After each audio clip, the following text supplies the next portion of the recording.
नमस्कार दोस्तों, मैं हूँ मनविंदर और मेरे चैनल पे आप सभी लोगों का बहुत स्वागत है। आज रविवार है, थोड़ा-सा समय होगा आपके पास, तो सोचा क्यों ना आपको आज एक कहानी सुनाऊँ मैं। सबसे पहले मैं एक छोटी-सी वो बात बताती हूँ, जिसे मैं हमेशा याद रखती हूँ कि ऐसा क्यों हुआ उस दिन। कई साल पहले की बात है, मेरे पतिदेव रुड़की के पास से गुज़र रहे थे। वो उस दिन जीप से जा रहे थे देहरादून और उनकी गाड़ी खराब हो जाती है। अब 5-6 लोग थे उनके साथ जो लेबर के थे, एक आध कोई सुपरवाइज़र भी था। गाड़ी चूँकि खराब हो गई तो 2 लोग उसमें रहने दिए कि वो गाड़ी को ठीक करवा लेंगे और कोई चारा नहीं था। अब बस का इंतज़ार किया जाने लगा। एक बस आती है, उनको बिठाती है, लेकिन उनके साथ 2-3 लेबर के लोग थे। उनसे बस में लोगों को बड़ी दिक्कत हो रही थी और नतीजा ये हुआ कि कुछ देर आगे चलकर ही जो है मेरे पति को और उन लेबर के लोगों को उतार दिया गया। ड्राइवर ने ये कहा कि पीछे एक और बस आ रही है, आप उसमें बैठ जाइए, यहाँ जगह नहीं है। हालाँकि मेरे पतिदेव ने बताया कि ऐसा भी नहीं था कि जगह नहीं है, एडजस्ट हो ही जाते क्योंकि शाम हो रही थी, उन्हें भी जल्दी थी घर आने की। अब पीछे जो बस आ रही थी, 5 मिनट भी नहीं गुज़रे कि दूसरी बस आ गई। ये सब लोग उस बस में बैठ जाते हैं और बस में जगह भी थी, सब लोग आराम से बैठ गए। लेकिन ये क्या, जो आगे बस जा रही थी, जिस बस से ये लोग उतरे थे, उस बस का बड़ा भयंकर एक्सीडेंट हो गया। अब ये सब क्यों हुआ, ये मैं नहीं कह सकती, लेकिन मैं आज एक कहानी आपके साथ शेयर करने जा रही हूँ, वो भी बस के सफ़र की कहानी है। बस जो है सवारियाँ भर कर के जा रही थी। ये उस ज़माने की बात है, जब राष्ट्रीय राजमार्ग पे दूर-दूर तक कोई आबादी नहीं होती थी।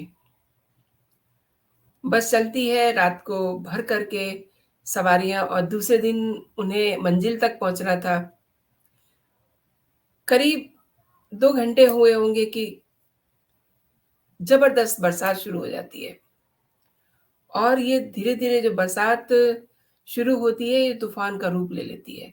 जैसे-जैसे समय बढ़ रहा था, तूफ़ान बढ़ता जा रहा था, बिजली गिर रही थी। उस तेज़ बारिश में यानी कि ये कहिए कि तेज़ तूफ़ानी रात में बस में जितने भी सवारियाँ बैठी हुई थी, लोग बैठे हुए थे, बुरी तरह से घबरा रहे थे। और जब ऐसा मंज़र सामने होता है ना, तो कई तरह की बातें लोग करने लग जाते हैं। ज़हन में वो बातें आने ही लग जाती हैं और फिर ये होने लगा कि बिजली बस के आस-पास गिरना शुरू हो जाती है, जिससे बस में बैठे लोगों की चर्चा और तेज़ हो गई कि ज़रूर इस बस में कोई पापी बैठा हुआ है। अब उस पापी के ऊपर ही चूँकि बिजली गिरनी है, इसलिए ये बस के आस-पास बिजली जो है गिर रही है। बहुत सारे ऐसे लोग थे जब ये चर्चा शुरू हुई, तो उन्होंने चिल्लाना शुरू कर दिया कि उस व्यक्ति को ढूँढा जाए, बस से बाहर निकाल दीजिए उसको, नहीं तो सब मारे जाएँगे। कुछ लोग काफ़ी तेज़-तर्रार थे, चालाक थे और कुछ अमीर से दिख रहे थे। आखिरकार उनमें से जो चिल्ला रहे थे लोग, उनकी टोली ने एक व्यक्ति को चुन लिया अपने मर्ज़ी से। बड़ी गरीब-सी दिखने वाली वो बुढ़िया थी। सब लोग उस पे चीखने-चिल्लाने लगे कि यही पापिन है, तुरंत इसको उतारो। अब उस बुढ़िया को देखने में बहुत ही गरीब थी। ये भी एक जो पैसेंजर बैठा हुआ था, वो देख रहा था कि बड़ी घबराई हुई है क्योंकि उसके पास उन लोगों की चर्चा का कोई जवाब नहीं था और उतरने की जब बात शुरू हो गई तो वो रोने लग गई और एक व्यक्ति उसको बराबर देख रहा था और वो बराबर चर्चा भी सुन रहा था कि ये लोग क्या बातें कर रहे हैं। अब जब उस बुढ़िया को बस से उतारने का समय आ ही गया, तो वो जो व्यक्ति देख रहा था ना उसको, उसने सोचा कि ये कहाँ जाएगी, गिर जाएगी, बिजली कड़क रही है, बरसात हो रही है, इस जंगल भरे रास्ते में ये कहाँ जाएगी, मर ही ना जाए कहीं। तो ये सोच के वो उस बुढ़िया के साथ उतर के चल दिया। बहुत तेज़ हवा चल रही थी और जब वो व्यक्ति उस बुढ़िया के साथ उतरता है, तो कुछ लोग उसे तंज कसते हैं कि तुम्हें बड़ी चिंता हो रही है इस बुढ़िया की, अब इसके साथ ही मरना तुम। ये उनका कहना था।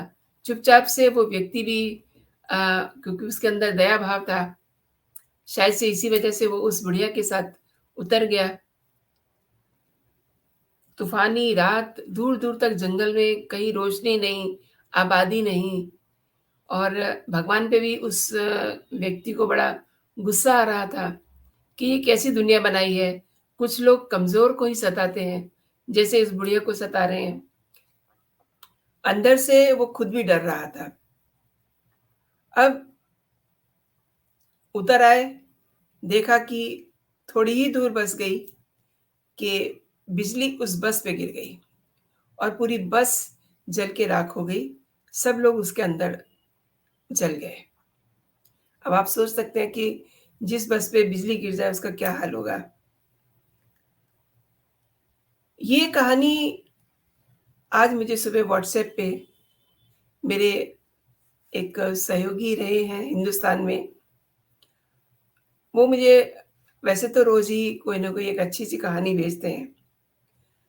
मैं सुबह इसको देख नहीं पाई थी, तो मैंने दोपहर में देखा इसको, मुझे बहुत अच्छी लगी और मैंने सोचा आपके साथ शेयर करूँ। क्योंकि जब मैं ये कहानी से गुज़र रही थी, तो मुझे मेरे पतिदेव की वो कहानी भी याद आ गई कि न जाने किसके ऊपर कोई बुरी घड़ी आनी होती है, ये कोई नहीं जानता।